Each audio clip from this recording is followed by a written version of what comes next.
પશ્ચિમ બંગાળમાં પ્રથમ તબક્કાની 152 બેઠકો માટે 91.58% જેટલું રેકોર્ડ બ્રેક મતદાન. પશ્ચિમી મેદિનીપુરમાં 91.64% મતદાન. દિલીપ ઘોષ, શુભેન્દુ અધિકારી, અધીર રંજન ચૌધરી સહિત 1478 ઉમેદવારોનું ભાવિ ઈવીએમમાં કેદ.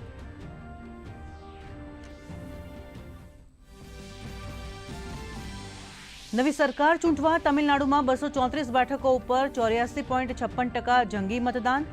દિગ્ગજોએ કર્યો મતાધિકારનો ઉપયોગ. મુખ્ય ચૂંટણી કમિશનરે કહ્યું, બંને રાજ્યોમાં આઝાદી પછીનું સૌથી વધુ મતદાન.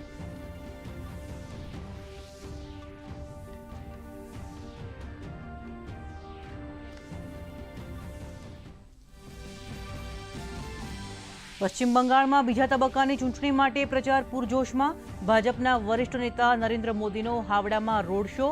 મથુરાપુર અને કૃષ્ણનગરમાં સંબોધી જનસભા. પરિવર્તનની લહેર ફૂંકાવાનો કર્યો દાવો. ટીએમસીનો ઝંઝાવાતી પ્રચાર.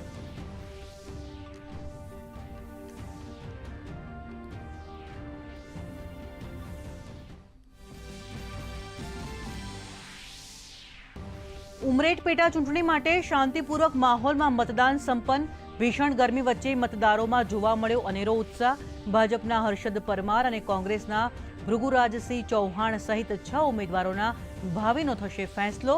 4મી મેએ આવશે પરિણામ.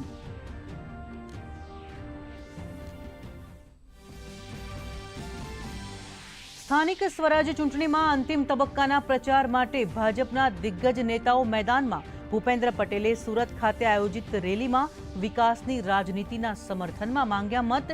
પ્રદેશ અધ્યક્ષે વડોદરા ખાતે રોડ શોમાં વધાર્યો કાર્યકર્તાઓનો ઉત્સાહ. તો મનસુખ માંડવિયાએ સુરત ખાતેથી ભાજપની જીતનો કર્યો દાવો. મતદારોને રીઝવવા અન્ય દળોએ પણ લગાવ્યું એડી ચોટીનું જોર. અમિત ચાવડાએ લાંભા વોર્ડના ઉમેદવારના સમર્થન માટે આયોજિત બાઇક રેલીમાં લીધો ભાગ. આપના સંજયસિંહે રાજપીપળા ખાતે કાર્યકર્તાઓને લેવડાવ્યા જીતના શપથ. જામખંભાળિયા ખાતેથી ઈસુદાન ગઢવીના સત્તા પક્ષ પર પ્રહાર. પશ્ચિમ એશિયા સંઘર્ષ વચ્ચે ભારતમાં તેલ ગેસનો પુરવઠો સામાન્ય. જળમાર્ગ મંત્રાલયે ભારતીય જહાજ ઉપર ગોળીબારની અફવાઓને આપ્યો રદિયો. કહ્યું, વિદેશી ધ્વજવાળા 2 જહાજ ઉપર થયેલા હુમલામાં એક પણ ભારતીયને ઈજા નહીં. ખાડી વિસ્તારમાં તમામ નાવિકો સુરક્ષિત.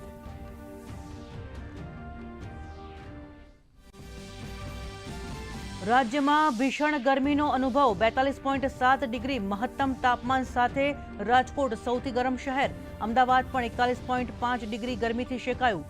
આગામી 24 કલાક બાદ સૌરાષ્ટ્ર કચ્છમાં હીટવેવની આગાહી. ગરમીથી બચવા તકેદારીના પગલાં લેવા તંત્રની સલાહ.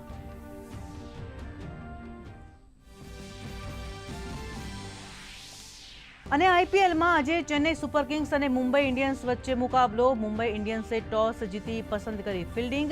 ચેન્નઈનો સ્કોર 11 ઓવર્સના અંતે 4 વિકેટના નુકસાને 122 રન. સંજુ સેમસને ફટકારી half century. Sarfaraz Khan 14 run બનાવી આઉટ.